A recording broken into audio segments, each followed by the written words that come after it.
Live and in color from the NBC News radio broadcasting studios of KCAA, 1050 AM, 102.3 FM, and 106.5 FM, located in beautiful Southern California, and in parallel from the Turf's Up radio studio in Fort Lauderdale, Florida. Thanks for tuning in to the Water Zone show this evening. Well, a pleasant afternoon and evening and morning, depending where you all are in the world, and hope everybody's doing well. And I want to bring my great partner here in the show, Mr. Chris Davey. Chris, how are you doing today? I'm doing splendid, Rob. Thanks very much. And for your knowledge, just so you know, and you know that your mind is not unattended, it is afternoon here. Oh, okay. Well, I've been having a wild week, so I need that help. But yeah. Anyway, you know, I don't know if our audience knows about this. I've mentioned it a couple times, but you're a culinary master.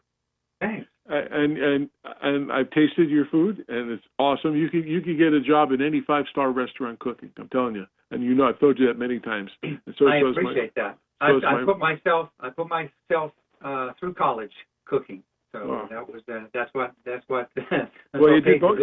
You did both good. You did both great. So I thought you'd be interested in this little thing. So you're not going to believe what the federal wildlife officials are promoting. Wow, where are you going with this? Well, they have a strategy. They're announcing this. They have a strategy to help eliminate nutria. Oh, yeah. Okay. Those little pesky critters that have invaded California's delta, yep. They want us to eat them. Eat them, yes. Eat them. Okay. It says that nutria, which is a giant rodent that looks like an outsized guinea pig, can be mouth-watering an entree. They say their meat is clean, mild, and tastes like rabbit. And that's only one of 4 other bothersome invasive species that they're going to promote for us to eat. It looks like a big hairy rat. Yes. Have you ever seen it? Is there a picture on the whatever you got your source from there? They are not cute. No, they look like well, you can't tell their fur. I mean, you can see fur, but it almost looks like a baby porcupine because they got really very coarse hair. Very coarse hair, and somebody told me that they are pretty mouth-watering, so, you know, taste like chicken, nutritious and delicious, so, you know. So you're going to work up a recipe for that? I wouldn't hold your breath, Rob. There's a guy I told you about, Andrew Zimmern. He used to have a program Strange on Foods or something like that. Yeah, something like that. I don't recall the exact name of it, but he has a new show now about outdoor range cooking. Oh, yeah. So he goes out and gets anything, and he makes a fire and a special thing to cook it in, and he's promoting that. And actually, it looks good. Yeah. There's something. I mean, he's made boar and some other stuff and deer and things, but he's also made some exotic stuff too. So what's the benefit other than, you know, eating something that looks very terribly? I mean, what is it? Is it because they want to stop the invasiveness of that? They say females can give birth up to 200 offspring a year, and they're causing a lot of erosion at the riverbanks. And plus, they have a voracious appetite, and they can consume up to 25% of its body weight in vegetation a day. Wow. So. They aren't down here. Does it say where they're at? Is this is up in the Delta? I'm going to assume, right, in the Bay Area. Yeah. Okay. So I guess fishing in the Delta is going to catch you a strange-looking animal. All right, cook them if you can get them, I guess. I don't know. It's kind of weird. Anyway, we got a great show tonight. We have somebody on from his name is little beep here. Sorry, from the Santa Ana Watershed Project Authority, named Jeff Mosier. And he's the general manager of that. So we got an extra long session. So let's take a quick break, and then we'll come back. We'll make the second half a little earlier. Yeah, one more thing. Let's tell our listeners that Miss Chris Austin is not with us. If they're listening in to expect Chris, she's out on an assignment up in the Reno area. So good luck to Chris, and we'll see her next week, Rob. And hopefully have a good report. Yeah. When she's back. So. Yeah, I don't think she's going to the second snow level, you know, the one that they do at Phillips Station there, you know, measuring the snow level, but I don't think she's at that. It's something else. Yeah. Mysterious lady. It's okay. She's good. I'm glad she's doing what she's doing. So, all right, we'll take a little break here, and then we'll be right back and have a great conversation. Stick around.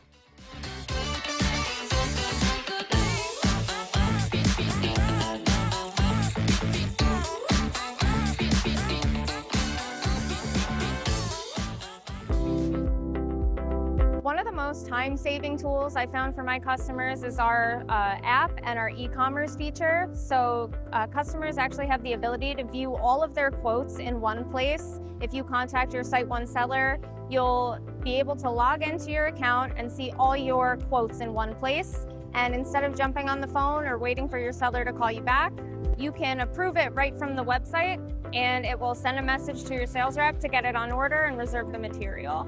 Customers can learn more about these tools at their Site One branch, from their local seller, from their local CX specialist, and from SiteOne.com, or by downloading the Site One app.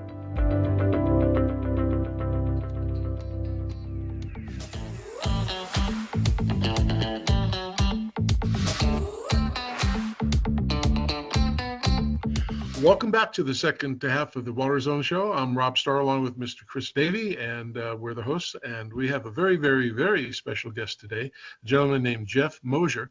And Jeff happens to be the general manager of SAWPA, and that's the Santa Ana Watershed Authority Project. And they're based in Riverside, California. Pretty interesting operation they have there. We've had some of their previous general managers on over the 10 years, but we thought we'd get a great update and get to meet Jeff and say hello and get the best of what's happening. So Jeff, welcome to the Water Zone. Rob, I appreciate the opportunity to speak to you about SAWPA, so I look forward to our conversation. Great. As I mentioned, we had some of your past general managers on. We had Celeste Cantu, and she's been on several times. But since you're a newbie to us and maybe some of our listeners, kind of and even before we start that, how did you get dragged in or float into the water business? Everybody always has a story of what led you there. Yeah, that's a great question, Rob. So I've been in the water sector for about 35 years now. I sort of fell into it accidentally when I was looking for a job in Washington, D.C. I was relocating there from an industry job. And as you know, there's no manufacturing in Washington, D.C. Well, they manufacture things, but it's not things. So when I was looking for a job, I fell into environmental consulting, and I was doing consulting work for the Environmental Protection Agency, which was a great job. We worked on a number of regulatory rules and also implementing projects. A lot of it dealt with water quality, unit processes for treatment, occurrence of constituents in drinking water, protection of public health. So it was very rewarding career, Rob, and I've been in it ever since. My career has moved around a bit. I was in Washington, D.C. for about 12 years, working predominantly for EPA as a consultant. But then I moved over to nonprofits and worked for associations that represented water and wastewater utilities. Again, very rewarding because these utilities, they do good work around the country. It was very interesting working with the different agencies from around the country because they all have different issues. And from there, I got into recycled water. So I saw that as an opportunity for growth. I worked on for that for about 15 years. It was an exciting time. It went from non-potable reuse, irrigation of athletic fields, medians. We still do a lot of that. But that evolved into a lot of potable reuse where we're augmenting our drinking water supplies, either reservoirs or groundwater. We now have direct total reuse, as you know, is augmenting drinking water directly with highly purified recycled water. And about 4 years ago, this opportunity opened up at SAWPA. And we've been very fortunate to have general managers like Celeste Cantu and Joe Grindstaff. These are luminaries that have visions that set up SAWPA to do very exciting things. And so it was actually an opportunity I couldn't turn down. They do a lot of interesting things. We do interesting projects. We work on a watershed basis. And so I've been doing this for 4 years, and Rob, it's been exciting. Well, that's great to hear. A good background, Jeff, for sure. And so let's, now we know that SAPA is your current gig, as would say. I know it works under a Joint Powers Authority. So why don't you give us a little bit of a deeper dive into SAPA? Kind of tell us a little bit about the history, what the purpose is, kind of how you're funding, the member agencies you work with, that kind of thing. Okay? Yeah, yeah, I can do that. So SAPA is a Joint Powers Authority. We're set up under a charter of the state to work on behalf of our member agencies. And we have 5 member agencies: Orange County Water District, Inland Power Utility Agency, Eastern Municipal Water District, Western Municipal Water District, and San Bernardino Valley Municipal Water District. These 5 agencies are large. They do a lot of good work. They essentially cover all the urban areas of the watershed. And so that allows us, SAPA, to work on a watershed basis. A lot of what we do are regional efforts on behalf of these member agencies. So it's a lot of good work, but we have good people to work with. So specific to SAPA, in terms of why we were set up in 1968 and reformulated in 1972, we were established to implement projects related to water quality and the protection of water resources in the watershed, right? So that's kind of a broad description, but that allows us to do a lot of different things, particularly associated with water supply, water resources, groundwater. And again, we do this on behalf of our member agencies and the watershed. So our role is to develop and maintain either regional plans or programs or projects that support that mission or purpose that we were set up to do. So it's kind of a broad description. I think you guys are going to ask about some of the specific things we do, but that allows us to provide value back to our member agencies in the watershed to be able to make us more reliable and resilient. So I think the region is very, very fortunate to have an agency like SAPA that can work on a regional basis for the benefit of not just our member agencies, but all the communities in the watershed. One of the things that I heard years ago when I met Celeste and Grindstaff and stuff was this term brine line. And that was interesting. I go, what is that?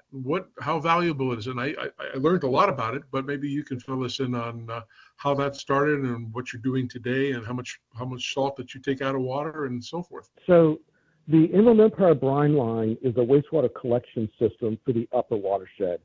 When I talk about the upper watershed, it's the portions of San Bernardino County and Riverside County that is inland from Prado Dam or inland from Orange County. So many years ago, we had a lot of issues with water quality in the Santa Ana River. So there was a number of lawsuits, and I say a number, there were thousands of lawsuits on both the quantity and quality of the water that came down from the upper watershed down into the lower watershed. So these different agencies and organizations, they got tired of suing each other, so they entered into a judgment that provided boundaries on water supply and water quality.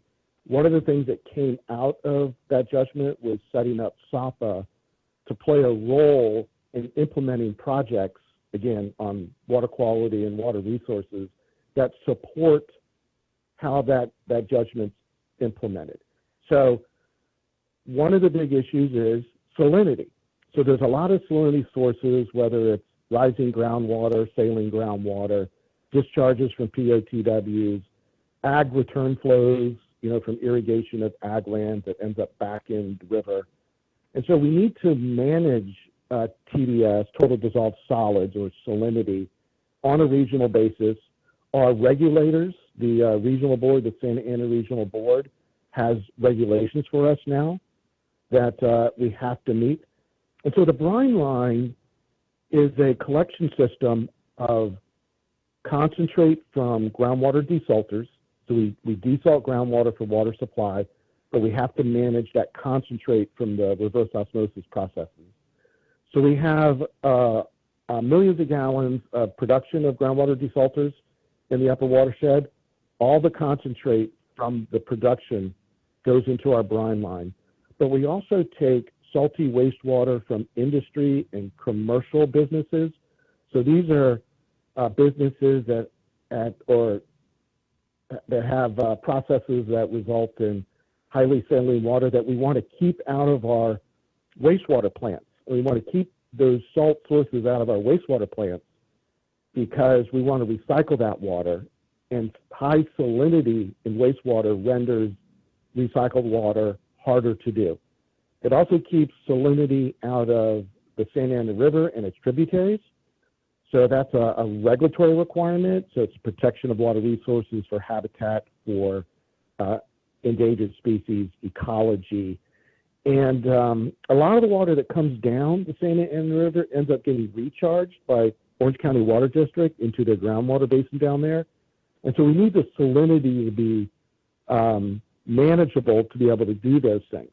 So the brine line collects a lot of the salty water, the equivalent of 500,000 pounds a day are exported out of the upper watershed. It goes through a pipeline, goes to Orange County Sanitation District, that's a wastewater authority in Orange County, that treats our brine flows and sends it out to the Pacific Ocean, which is the natural salt sink. Salt ends up in the ocean, whether it's from rivers or runoff.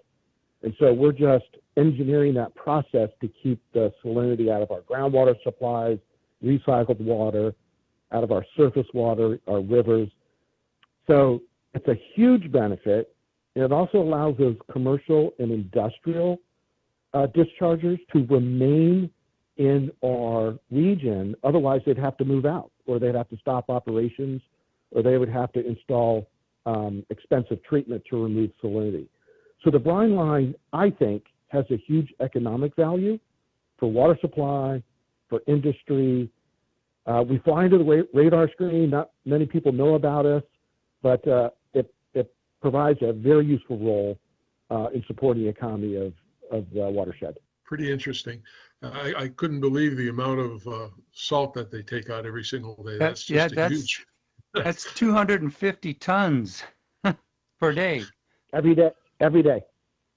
Wow. So I didn't give you numbers, but our brine line has a capacity of 30 million gallons a day.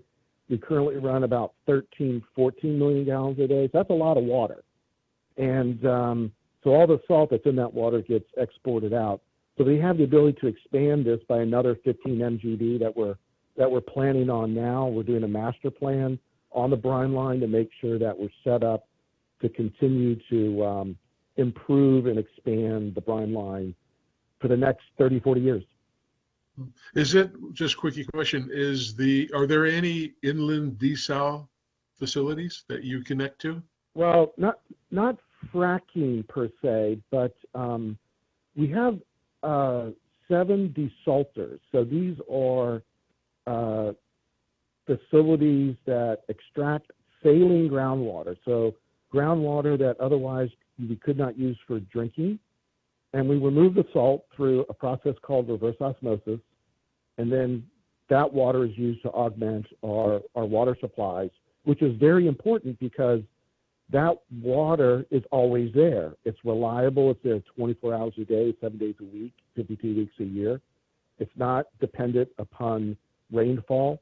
And so it's that reliability is a huge factor. And but one of the byproducts of this reverse osmosis is a very salty concentrate that cannot be put back into the environment. We can't put it back in the Santa Ana River. It's just too salty. And so we collect all that concentrate from these 7 desalters across the upper watershed into a pipeline. That's the brine line. So it's 63 miles of pipeline that in different parts of the watershed. We collect the desalter concentrate and then again export it down to Orange County Sanitation District. Wow, so very interesting. I mean, that's a terrific project all in itself. But I know you're doing a bunch of other projects in there too. So maybe, with the time we got, Jeff, we can talk about a couple of those, especially the climate adaptation and resiliency plan, the acronym, which is CARP, which is pretty interesting. So, first of all, what's like the 30,000 foot view of CARP? Yeah, so just give a little background. In terms of our activities, the brine line is a big part of what we do. We also do this watershed planning for our member agencies in the watershed. And we do it for a couple reasons. One, we're a watershed-based organization, so we have that view where we can encompass. We've done our One Water, One Watershed program. That was established by Joe Grindstaff and Celeste Cantu. Very successful. We've received over $240 million in funding over the past 15 years. These come from different propositions, 1, 84, Prop 13. These are administered by the Department of Water Resources. So we're the integrated regional water management agency for the watershed. So that's been very successful and ends up funding projects to enhance our water reliability. So that's the past, right? It's been very successful. Yeah. The future looks different. And the future involves a lot of what we're going to do from a watershed resilience point of view. So when we think about watershed resilience, it's beyond just being reliable, but it's taking into account changing climate and climate risk associated with that change. And those include everything from drought, flooding, extreme heat, wildfires that we're experiencing now in Los Angeles, sea level rise. And so the idea of this plan is Climate Adaptation Resiliency Plan, and they're being done by other areas of the state, but this is a relatively new concept. Our Department of Water Resources supports it. They call it watershed resilience, which I like. But what we're going to do under this plan, that we have a grant right now from the state, and the process is we're going to assess the risks. We kind of know what they are, drought, flooding, et cetera, right? But we want to dive into that and see what people think, what they experience. And so we're going to come up with, and this is based on a lot of outreach and engagement with not just water agencies, but other sectors like transportation, power sectors, because they all deal with water issues. We're also going to engage with community-based organizations to get perspectives from underrepresented communities. And so we're going to get a list of vulnerabilities from these different stakeholders in response to those risks. So we're going to assess the risk. We're going to do engagement on what the vulnerabilities are. And then the final piece is we're going to develop adaptation strategies and projects. So adaptation is the key word here. We want to adapt our current water resources and our facilities and engage in new projects that are going to enhance our watershed resilience. So the plan is going to be very specific to addressing watershed resiliency across the watershed. And one reason why it's useful to have SOPA involved in it, and we're not doing it for ourselves, we're doing it for the watershed. So the rest of the watershed will benefit from this. So as you know, we're a watershed-wide organization, so we can look across the entire watershed. But there are also going to be solutions, and you guys could probably expect this, that could be regional, right? So every one of our member agencies, and I would say every community that has a water department, they're doing a great job in their planning. But in order to enhance that, if we could get regional projects that multiple agencies are involved in or watershed-wide, they could increase our watershed resiliency even more. We could do cost sharing. So there's a lot of benefits of looking at this from a regional basis. And so that will be part of this plan. So we're very excited. We have the grant. We signed the agreement. We're bringing on some consultant help. And over the next 18 months, we're going to be working on this with our member agencies and many, many other stakeholders. So we're really excited about where we're going to go. And this will amend our OWOW program.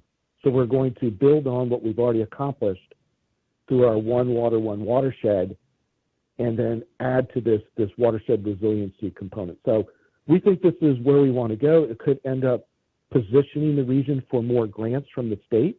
And so that could be positive for everybody.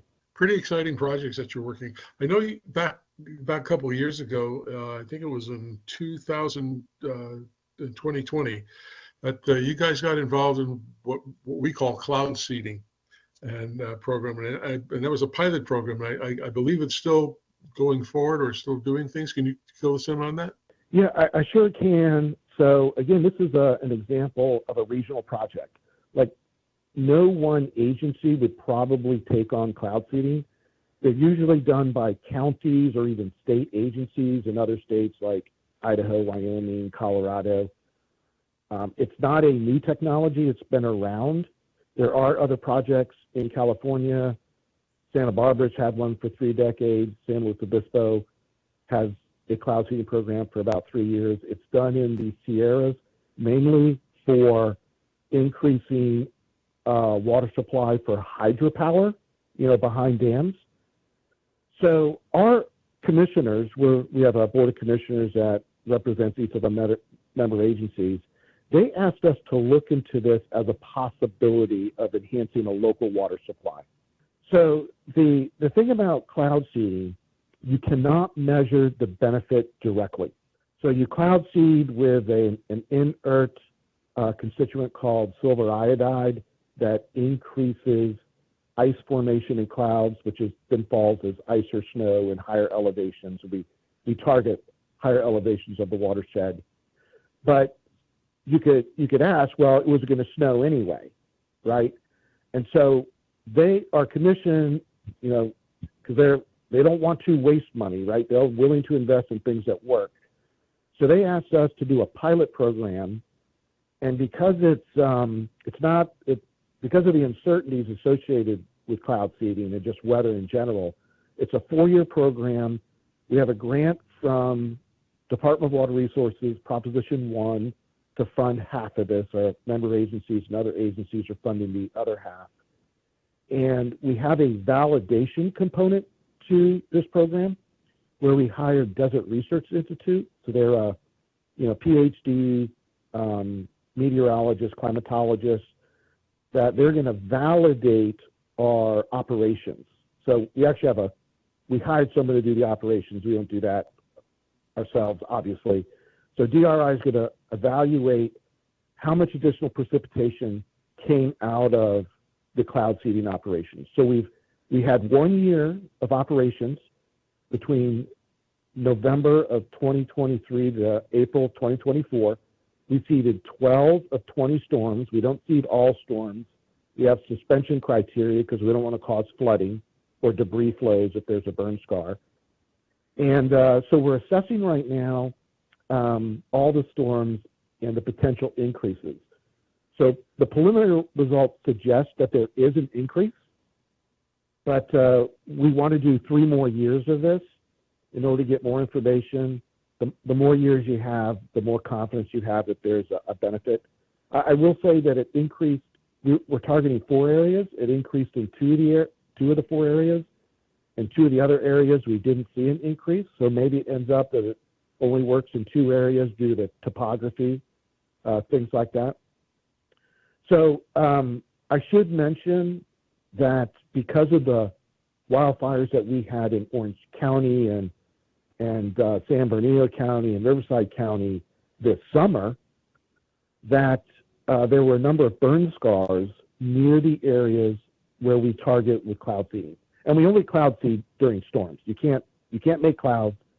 You can't make it rain. You can only enhance rain when there's a storm coming through.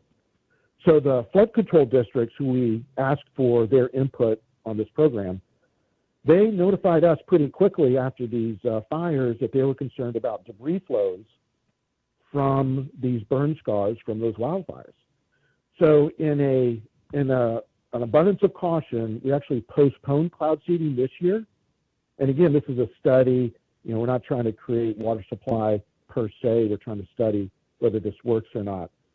So we delayed the program. We postponed it with a plan of doing the 2nd year of cloud seeding this November 2025, if the flood control districts are satisfied with, again, whether there's going to be debris flows from these burn scars. So we finished 1 year. We have 3 more years to go. And it's a study. Preliminary results suggest that there could be a benefit, but we need some more information.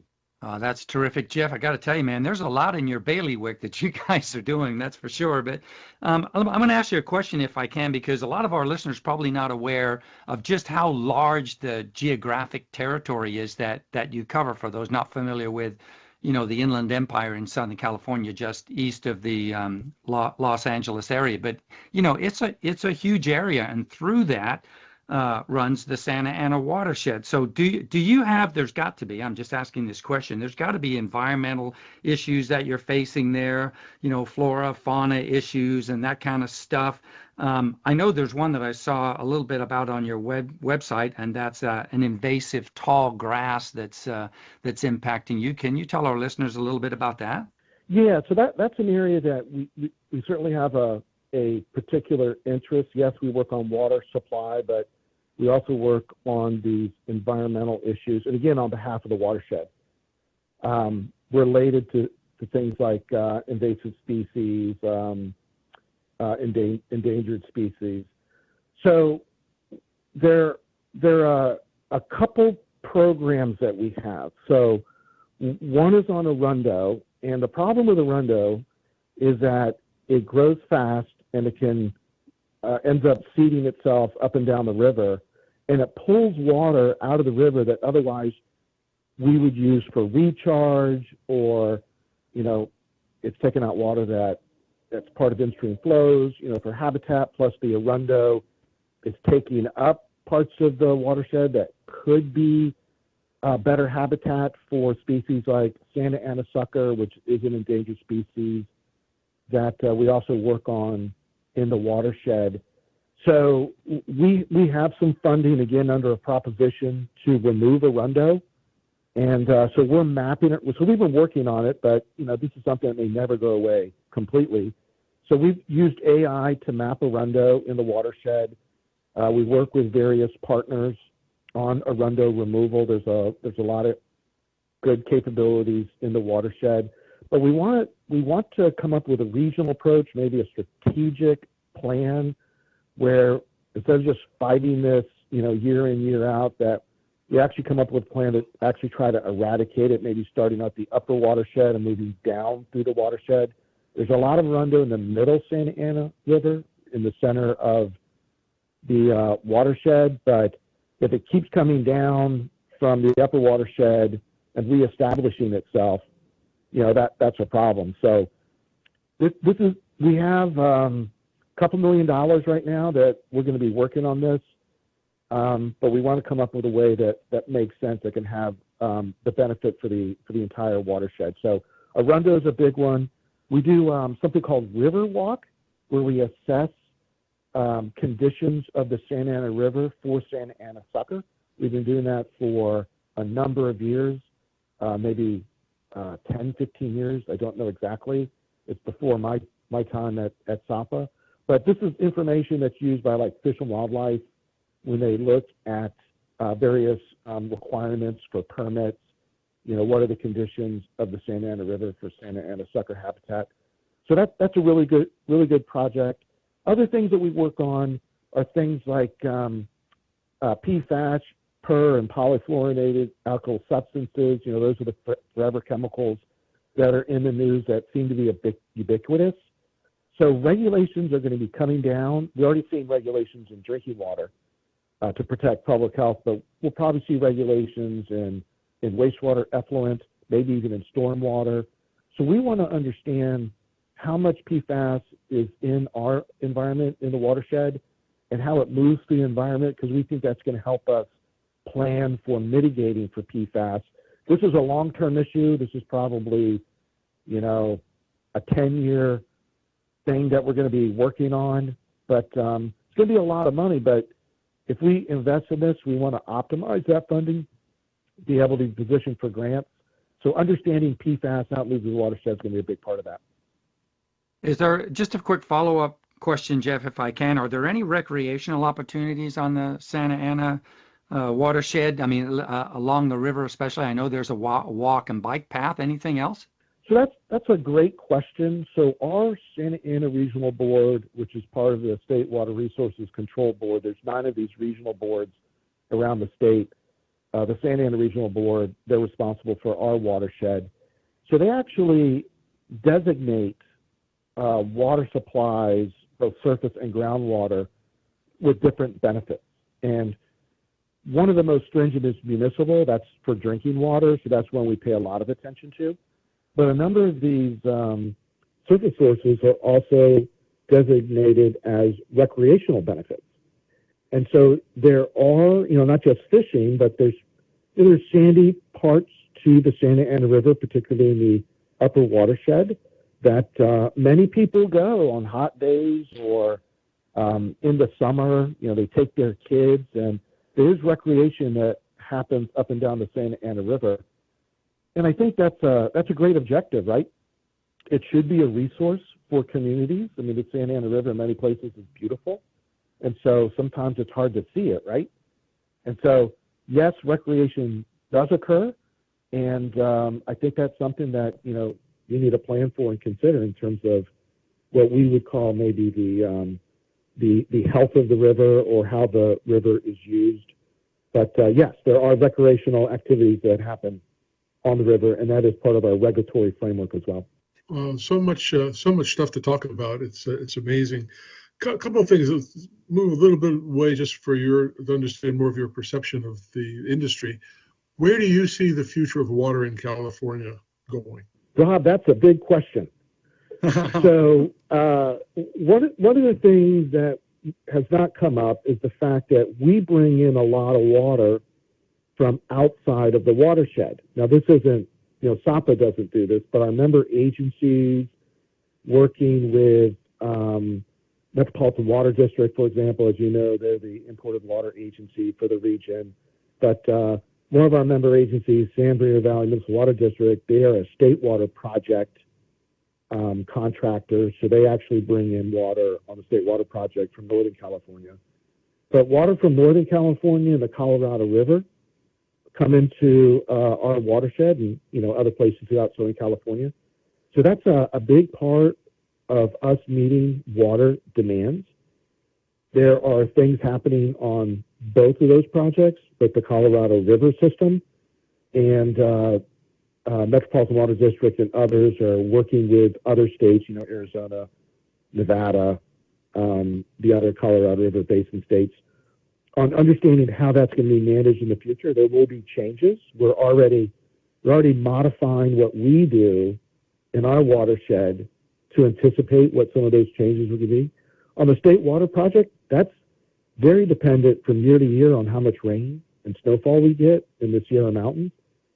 And so the things that we do in our watershed, and again, this is mainly our member agencies and other agencies in the watershed, is we store a lot of imported water, storm water, recycled water in our groundwater basins. We are so fortunate to have large groundwater basins. The San Diego region does not have groundwater basins like we do. LA does. They do things that are similar. But putting in stormwater, capturing as much stormwater, and that's why cloud seeding makes sense, is we have stormwater recharge facilities that if there is additional stormwater from cloud seeding, we can recharge that. And that gets us through these periods of ups and downs from year to year. And so trying to enhance those local supplies. In our watershed, we recycle virtually 100% of our wastewater. Well, I should say we put it to beneficial use. Some is recycled, some is recharged into groundwater supplies. So we've done all of that. So we're looking at other things. So stormwater capture is an area that we should do more. And I think that's going to come up in our resiliency plan, is how to enhance more stormwater capture.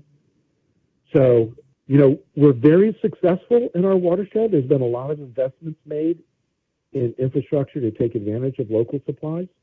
But there's definitely more work to do, and we have to become more reliable, more resistant in the face of climate change.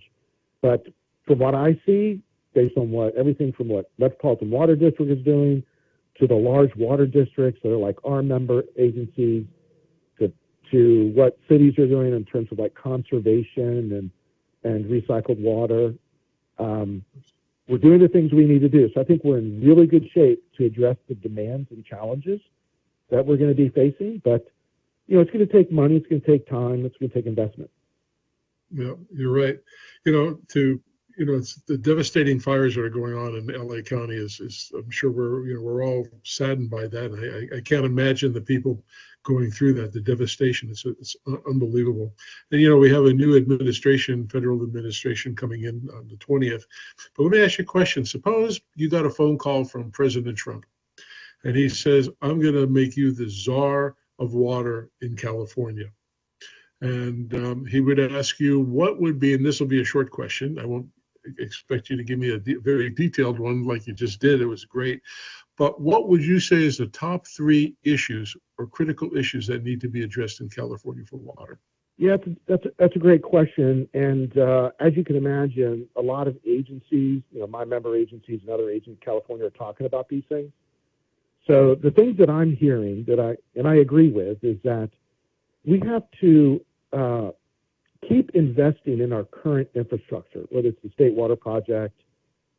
We have to maintain these valuable infrastructure to be able to keep bringing these water supplies to the regions of the state where it's used. So there's also a need for new infrastructure projects.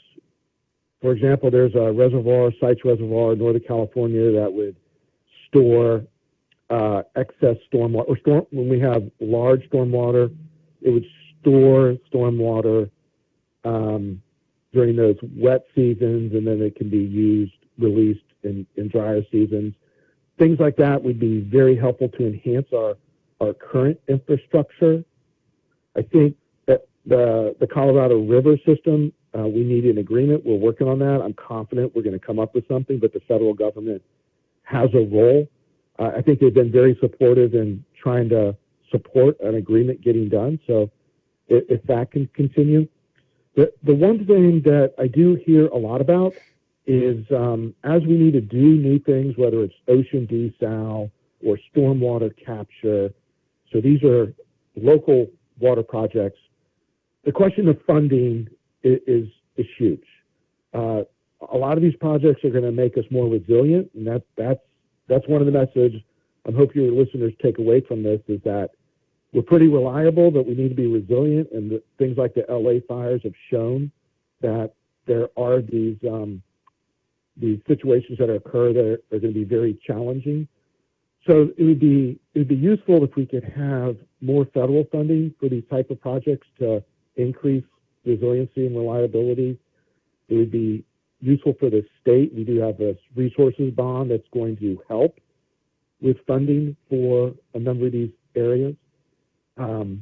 But I keep hearing over and over that these investments are going to be large, so it might be useful if we had a systematic approach to determine what the level of whether it's water storage or additional water is needed. It's probably on the order of millions or tens of millions of acre feet. How do we get there? I don't think we have a plan, particularly for California. I'm thinking from a California perspective, but other parts of the country. Sure. We need a plan to get there from these tens of millions of dollars, this gap that we need because of snow is melting or it falls this rain. We need to be able to capture it. So that would be useful if we had more of a systematic approach to understanding what that need is and what that gap is and then how to fund it. In any industry, there's three things that are pertinent. It's time, money, and people, and not necessarily in that order, but those are the things that make projects good or bad. So, but Jeff, we really appreciate you coming on the show and giving us an update on what SOP is. I'm sure our listeners, I've learned a lot more. Chris has, I believe, learned a lot more on the update of what's happening with SOP, and we appreciate you taking the time to do that. How do people find out more about you? You got a website? We do have a website. It's SAWPA, SAWPA.gov. We do try to post on there as much information we can on our projects and activities. So it is a wealth of information. And so there's contact information that if they wanted to contact us directly, they could do that as well. Chris, any parting words? No, I appreciate you coming on the show, Jeff. It was great insight from you and our listeners, and Rob and I appreciate it. You're welcome back anytime, sir. Chris and Rob, I really appreciate the opportunity because I want people to know what watershed they live in, right? A lot of people don't know. So I use watershed, the word watershed a lot because it is important how we manage water supplies. But I really appreciate the opportunity to talk about the things that we're doing because I do believe they are important. I fully believe everybody who owns a property should manage their property like a watershed and do it correctly. So I back you 1,000%. So thanks very much, Jeff. We appreciate it. You have a great week and stay safe. Thank you. Okay, stand by.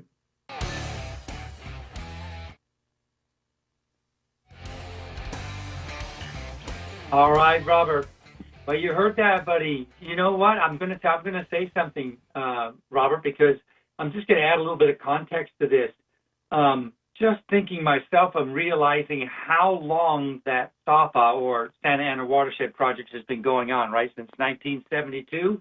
And then keeping in mind, Robert, that these guys they're funded, right? They're under the Joint Powers Authority, so they're funded. Half of it is by grants, and half of it is funded by local water agencies that participate in the programs or who benefit from that. Just thinking about those, that's 52 years, Robert, that these guys have been active in managing the Santa Ana Watershed Project. And just a quick note, where we, our old day jobs, or your still day job, but our old day jobs at Toro, we are right on the edge of that, in Riverside, right on the edge of the Santa Ana River. So pretty cool. Yeah.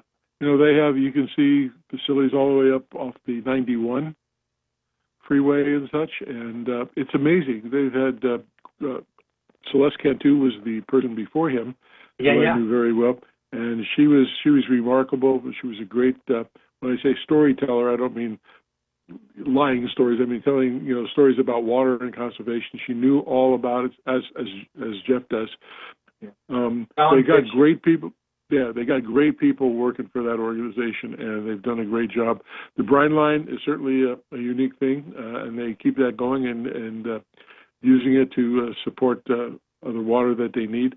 So, yeah, it was great getting him on the show and give us an update. Celeste hasn't been on the show for about 4 years ago. Oh, yeah, I think it was farther than that. I think it was 2019, so, almost 6, yeah. Yeah, because she was on at least 3 times on our show over the 10 years, and she's always been great, and everybody's been really cooperative about giving insight. And what's nice about this, more people who listen to this now understand better or learn for the first time what SAPA really does. Because there's a lot of this stuff that these places do or these organizations have, and a lot of people don't know anything about them. They don't know how they work. They don't know what it's for. Why was it established? Why is it important to have? And I think the education factor that we bring is really good for the communities and our listening base. I agree. And, Jeff Mosier, I mean, that guy's crisp. Right? He goes at it. He is. That guy is, we've had several conversations with him in leading up to the recording that we played tonight. But, wow, man, what a dedicated guy. Oh, yeah. He's great at symposiums and things of that sort. Brings a lot to the table. As I said, there's so much things that people don't know about a lot of things that we broadcast. I mean, we're going to have one coming up in a couple of weeks from a cosmetic company and talking about water that they use and why that's an important factor in what they do. We're having another president and CEO of a company called Relief Patch, which is kind of unique. And it's sort of, I believe we'll find out that it's similar to Dr. George Pollack from Washington State University, where he talked about the 4th phase of water, which is this electrical negative charge, and comparing that to this product that for Relief Patch, keep calling it Relief Factor, that's a different product, Relief Patch. But amazing. And then we're going to have another entrepreneur who funds companies with water-saving items or technology. And so we're booked out all the way through April. And, we are. And it's going to be some exciting things. Also, from last week, we had really good attendance for the New Mexico Reuse Water Consortium, and had Peju on, Dr. Peju. And we got in discussion about the water in your body and why does your body keep on pumping and what makes it pump. Is there electric inside? And we believe there is, according to Dr. Pollack. But all these things, we're learning new things every single day. And today we learned we can eat nutria. Yeah. Well, today we learned you can eat nutria. Yeah. I was going to call, what was that place, Harry and David, where you get the monthly package. I didn't know if I can send some nutrient to you over in a holiday package. Yeah. They need to hire a good marketing person though before they do that. Get stuff going. But seriously, think about it. When I heard the tap years ago about toilet to tap, people put their nose up. They didn't want to try it. And I went to Orange County Fair, and they had an exposition on that during the fair season. And then they had guys cooking mealworms and all kinds of things that has protein. And then I find out that if you buy flour, it contains insect grind and stuff like that because it's more protein. So I guess what we thought is bad, or what people all over the world eat stuff that we don't eat, or I think it's more psychological than anything else. I mean, if you ate the stuff and not knowing what it was, real quick story. It's kind of funny. I was over in Japan many years ago with a previous company, and they brought a bunch of I'll call them hors d'oeuvres, like little bowls of nuts and things to everybody to munch on. They had bamboo wine, which you had to light on fire to melt the paraffin to drink the wine. It was great. So my boss at the time was in the Toro, so I can talk about it, but I won't mention who the company was. And they were eating these little things. It tasted like fried clams, really good. And they brought like 4 little bowls to the table. We chucked them down, and they were all drinking. So I asked the lady. I said, "Hey, these are really good. What are they?" "Oh, the fried lizard." I said, "What?" She goes, "Fried lizard." I said, "Okay." And she walked away, and the boss says he wanted more. So he ordered another bowl of this thing, and he's eating it. And so my mind's telling me I'm not going to eat anymore. I said, "Larry, you don't want to eat those things." He says, "Yeah, they're really good. They're fried clams." I said, "No, they're fried lizards." I won't tell you what happened on the table from him. He got sick. It was kind of embarrassing. So we were with the president of Fuji Film Company Corporation. Yeah. He didn't have a problem vomiting on the table. That's as far as I'll go in the description, but it was bad. So I think people just, when you think of stuff like that, or people eat rattlesnake and things like that, you get turned off because it's a mental thing. We're not used to that. Yeah, last time I was in Australia, I had sea cucumber and also had cassowary. Things that I wouldn't eat before, but I knew what I was eating. It's one of those things where you say, well, if I don't tell you what you're eating, will you taste it? Yeah. I run away from that statement like, "Hi, I'm from the government. I'm here to help you." Yeah.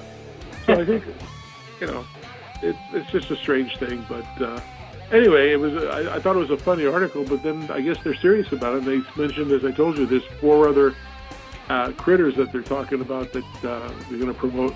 So look for that in your grocery store when you get there. Maybe Trader Joe's will be the first to carry it, probably. Oh, they'll put it right next to the cheese. Yeah. Trader Joe's. My wife and I love Trader Joe's. They're a great store. I don't mean to knock them. They carry lots of stuff that's really good. Anyway, it's a good place to go if you want to find something different, right? Something that you don't normally find, and like little crackers and stuff. We had some great crackers with sesame seeds and stuff from Morocco a couple of weeks ago. They were fantastic. Went back to the Trader Joe's, and they're all gone. You got to get the. My wife loves the triple layer or triple cream. Yeah. Of the brie. She bakes that with apricots. It's delicious. Well, anyway, enough talking about food. I guess my security team is hungry, as you can hear in the background. So we're going to sign off, and the first thing that we tell everybody is please help keep your planet blue. Right, because if you like green, you like blue. Well, I guess I got to feed my security crew. They guard me. I'm coming, guys. All right, catch you later. All right. Bye-bye. Thanks for tuning in, guys. See you next week.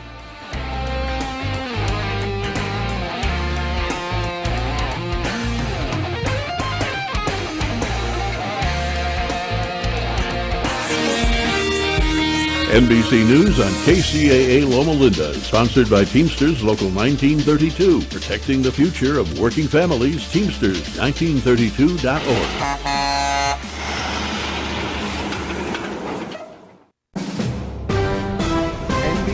News Radio, I'm Brian Shook. President Trump says tariffs against Canada and Mexico will start on March 4th. In a post on Truth Social, Trump said China will also be charged an additional 10% tariff on that date as well. The president said the tariffs are meant to stop fentanyl from entering the U.S. The president says a lot of progress is being made to end the Russia-Ukraine war. Lisa Taylor has more. Speaking at a joint news conference with UK Prime Minister Keir Starmer, Trump said the groundwork is being laid for a ceasefire deal between the two sides. As I discussed with Prime Minister Starmer, the next step we're making is toward a very achievable ceasefire. We hope that can happen quickly. Trump said the U.S. will be reimbursed for providing defense funds for Ukraine and cited the minerals deal he made with Ukrainian President Zelensky.